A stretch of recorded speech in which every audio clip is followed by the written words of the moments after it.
नमस्कार. मी राहुल रणदिवे, दैनिक जनमत सोलापूरसाठी आपण नटरंग राजकारणाचा हा कार्यक्रम घेत आहे. या कार्यक्रमामध्ये सोलापूर शहर काँग्रेस अध्यक्ष चेतन भाऊ नरोटे यांच्या संगत आपण संवाद साधणार आहे. येणाऱ्या निवडणुकीमध्ये यांची रणनीती कशी असणार आहे, काय असणार आहे, हे त्यांच्याकडून आपण जाणून घेऊया. नमस्कार भाऊ. येणाऱ्या निवडणुकीमध्ये आपली रणनीती कशी असणार आहे? नमस्कार. राहुलजी, प्रथम तुमचं अभिनंदन करतो की कमी वेळामध्ये आपलं हे चॅनल फेमस झालं सोलापूर शहरामध्ये. सोलापूर शहर काँग्रेसच्या वतीनं जे प्रभाग नाही बूथ वाईज प्रत्येक प्रभागाला आम्ही 10 निरीक्षक त्यांचे नेमलेलं आहे. ते जाऊन त्या ठिकाणी नवीन उमेदवार शोध घेत आहेत. सोलापूर महानगरपालिका 51 महिला आणि 51 पुरुष हे आपल्या निवडणूक समोर जाणार आहेत. त्याकरता थोडं महिला नवीन असतात आणि महिलांचा नवीन शोध घ्यावा लागतो. आणि महिला राजकारणात काय मंडळी नको म्हणतात, पण बऱ्याच ठिकाणी आम्हाला अडचण आली, पण काही ठिकाणी आम्हाला सगळ्या महिला मिळालेल्या आहेत. भाऊ, 126 प्रभागामध्ये तुम्ही पूर्ण सगळे काँग्रेसचे नगरसेवक नगरसेविका असतील ते थांबवणार आहेत? नाही, आता आम्ही महाविकास आघाडीवरून समोर जातोय. आणि तुम्ही बघितलं आता आमच्यावर शिवसेना आहे, कम्युनिस्ट पक्ष आहे आणि पवार साहेबांची जे राष्ट्रवादी आहे ते आमच्या बरोबर आहे. महाविकास आघाडी म्हणून ह्या सोलापूर शहरामध्ये आम्ही समोर येत आहे. येणाऱ्या निवडणुकीमध्ये जनतेसमोर मतं मागायला जायचं आहे आपल्याला. कुठले मुद्दे घेऊन जाणार आहेत आपण? मुद्दे सोलापूर शहराचा विकास काँग्रेसमुळे झालेला आहे. गेले 5 वर्ष भारतीय जनता पार्टी साधारणतः बजेट मांडता आलं नाही, स्टँडिंग कमिटी चेअरमन नेमता आलं नाही, झोनची निर्मिती करता आलं नाही, वेळेवर बजेट मांडता आलं नाही. सोलापूर शहराला स्मार्ट सिटीच्या नावाखाली लुटलं आणि भारतीय जनता पार्टीचे बरेच लोक कॉन्ट्रॅक्टर झाले आणि त्या लोकांनी भोगस काम केलं, भोगस बिलं काढले आणि भोगस बिलं काढून एक स्वतःच मोठं होण्याचा, भ्रष्टाचार करण्याचा फार मोठ्या प्रमाणात ह्या ठिकाणी त्यांचा घाट झालेला आहे. भारतीय जनता पार्टीच्या अजेंडामध्ये होतं गेल्या वर्ष की दररोज पाणी देऊ. आज भर पावसाळ्यात देखील 5 दिवसाला पाणी आहे. भारतीय जनता पार्टीने सांगितलं सोलापूर शहर स्मार्ट करू. आता तुम्ही बघताय की सगळा बगीचा घाट बांधला की त्यांच्या कार्यकर्त्याला देणं, इतकं म्हणजे आता काय ठोत्यात करायचं असं वाटलं शहरामध्ये. एकीकडे विकासाच्या नावावर फक्त गप्पा मारायच्या आणि प्रचंड असं मोठ्या प्रमाणात भ्रष्टाचार करायचा. उलट जे पहिल्या शिंदे साहेबांनी दुहेरी लाईन पाईपलाईन आणली ते शिंदे साहेबांनी आणली.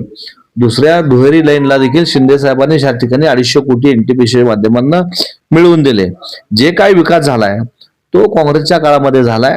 जे काय कामं झाले ते काँग्रेसच्या काळामध्ये झाले. यांच्या काळामध्ये फक्त घोषणा झाल्या, सांगितलं शहरामध्ये की उड्डाण पूल होतो. कुठे उड्डाण पूल आहे सोलापूर शहरामध्ये? तुम्ही सांगितलं दररोज पाणी देतो, कुठे दररोज पाणी आहे? भारतीय जनता पार्टी फक्त गप्पा मारू शकते पण ते विकास करू शकत नाहीत. आता तर फार हवेत आहेत, 3 आमदार त्यांच्या राज्यात त्यांची सत्ता, देशात त्यांची सत्ता. आणि आमची अपेक्षा होती की दुहेरी लाईन जी आहे ते आम्ही सांगत होतो की हे लाईन 2050च्या जनगणनेप्रमाणे दुहेरी लाईन मोठ्या व्यासाची करा. आमचेच 250 कोटी घेतले आणि स्मार्ट सिटीतनं 200 कोटी घेतले. 450 कोटीचं तुम्ही टेंडर काढलं आणि फटाके उडून गाजा उडून पेढे एकमेकाला भरवता. आमचं उलट असं मत होतं की 2050च्या जनगणनेप्रमाणे मोठे व्यासाची लाईन आणा. राज्यात तुमचं सरकार आहे, देशात तुमचं सरकार, त्यांच्याकडे निधी आणा ना. आमच्या निधीवरच तुम्ही इथे नागोबा झालात आणि इकडे फटाकडे उडवता. हे सपशेल फेल गेलेले माणसं आहेत, ह्यांना काम करता येत नाही.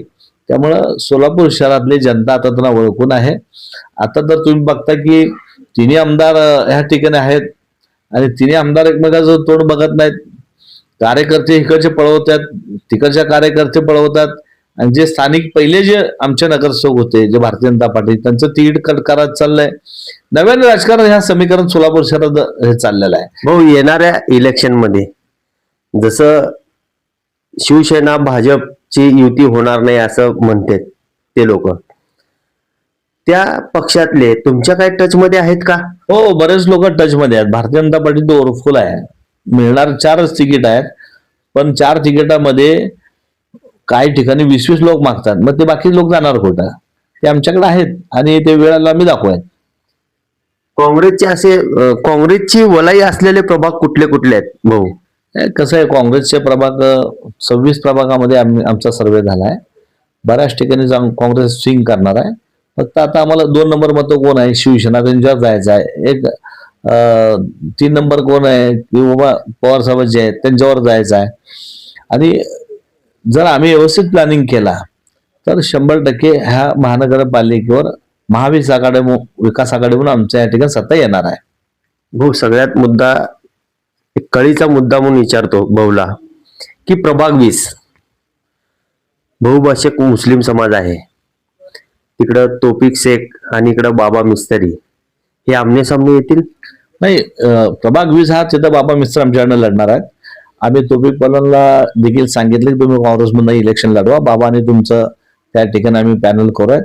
पण आणखी काय त्यांचा आम्हाला निरोप आला नाही. मी स्वतः त्यांना आरिफभाई शेख आणि तौफिक पलवान असेल किंवा बाबा मिर्झा असतील तिथं चांगलं पॅनल तुमचं होऊ शकतंय आणि त्याच्याबद्दल आमचे प्रयत्न देखील चालू आहेत. बघू पुढे काय होतं ते.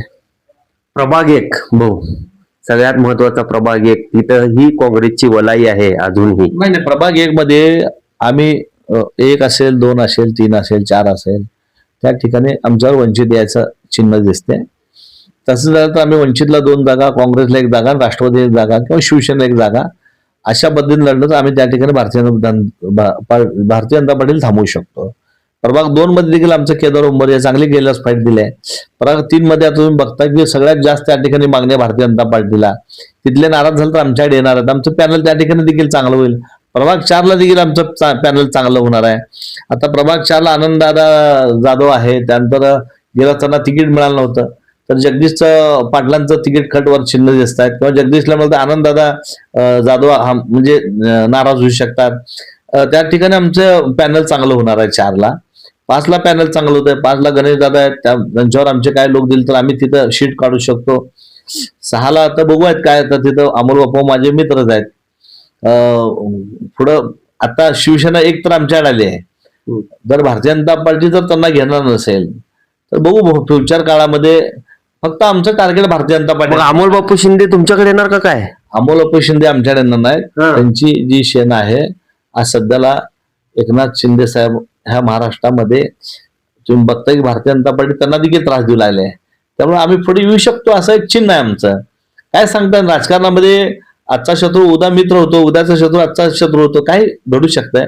चेतन भाऊ काय म्हणायला लागले, शिवसेना ही आमच्या बरोबर येऊ शकते. आमचं टार्गेट एकच आहे, भारतीय जनता पार्टीच्या विरोधात आम्ही कुणाबरोबरही जायला तयार आहे. आणि बऱ्याच ठिकाणी एकनाथजी शिंदे साहेबांची शिवसेना आणि आमची युती झालेली आहे. त्यामुळे इथं देखील व्हायला कुठलीही अडचण नाही. भाऊनी म्हणले की एकनाथभाई शिंदेची शिवसेना आणि काँग्रेसची शिवसेना, काँग्रेस हे एकत्र येणार आहेत. येणाऱ्या निवडणुकीमध्ये हे एकत्र येतील का हे आपण जाणून घेऊया की बघूया की एकत्र येतात का आणि यांची रणनीती कशी असणार आहे. आमचं बघा टार्गेट एकच आहे. पवार साहेबांनी सांगितलेलं आहे, आमचे राष्ट्रीय नेते चंद्रजी पवार साहेब परवा आमचे ते गादेकर साहेब लग्नाला आले, त्यांनी आम्हाला सांगितलेलं आहे की भाजप सोडून कुणाबरोबर जावा. त्यामुळं भाजप सोडून कोण यात असेल तर आमचा हात पुढे राहणार आहे. नमस्कार भाऊ, दिलखुलासपणे आपण आतले जे पोटातले गड्डे ठुलेले सगळे बाहेर काढलेत आणि जन्मत समोर मांडायला दिलेत, यामुळे तुमचं खूप खूप आभार.